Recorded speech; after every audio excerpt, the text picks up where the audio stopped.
बहुत समय पहले सुंदरवन के जंगल में एक भोलू नाम का सियार रहता था। दिखने में पतला लेकिन दिमाग से बेहद तेज।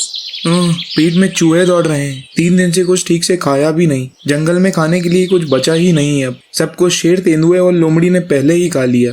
बेचारा भोलू अब थक चुका था। भूख ने उसके अंदर की शक्ति छीन ली थी। सोचते हुए वो गांव की ओर चल पड़ा। शायद गांव के आसपास कुछ बचा हो खाने को। खतरा तो है लेकिन भूख उससे भी बड़ी है। गांव की ओर जैसे ही पहुंचा, वहां मौजूद कुत्तों ने उसे देख लिया। अरे नहीं, भागो रे भागो, नहीं तो हड्डियां तक नहीं बचेंगी। ये कुत्ते मुझे नोच लेंगे।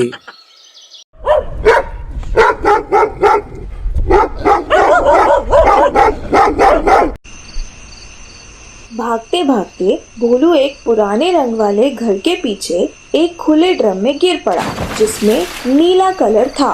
वह नीला रंग पूरी तरह उसके शरीर पर चढ़ गया।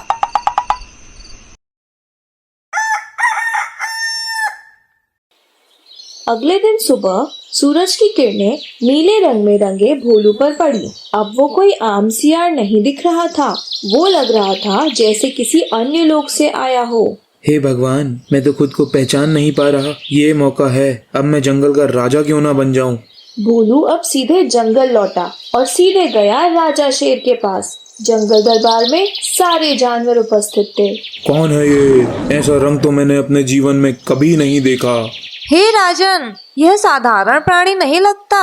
शायद देवता हो जो हमारी रक्षा करने आए हो। देवता? हाँ बिल्कुल, इनके तो बाल भी चमक रहे हैं। मैं स्वर्ग से आया नीला रक्षक हूँ। मुझे ईश्वर ने भेजा है इस जंगल की रक्षा करने के लिए। लेकिन एक शर्त है, मुझे भोजन, सम्मान और सेवा चाहिए, तभी मैं यहाँ रहूंगा। राजा शेर ने सोचा, जंगल की रक्षा कोई और कर दे तो उसे आराम मिलेगा। स्वागत है नीले रक्षक, आज से आप हमारे परम पूज्य संरक्षक हैं। आज से ये जंगल आपके मार्गदर्शन पर काम करेगा।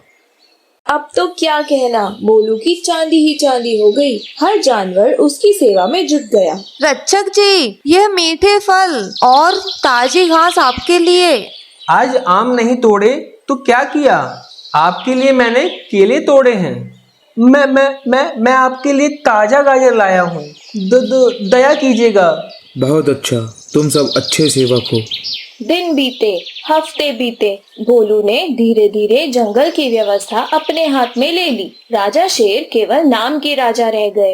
ये क्या हो रहा है? अब तो मेरे आदेश भी कोई नहीं मानता। एक रात आकाश में पूर्णिमा चांद चमक रहा था। दूर जंगल से सियारों की पुकार सुनाई दी। आऊ, आऊ, आऊ। मेरे अपने, मेरी टोली, कैसे भूल जाऊं उस आवाज को। दिल पसीज गया और बिना सोचे भोलू ने भी वही आवाज निकाल दी। आऊ, आऊ, आऊ। तभी सब जानवर जाग गए। अरे, ये तो शियार की आवाज है। धोखा, हमें धोखा दिया गया है। नीला रक्षक नहीं, ये धोखेबाज भोलू है। सियारों की चाल।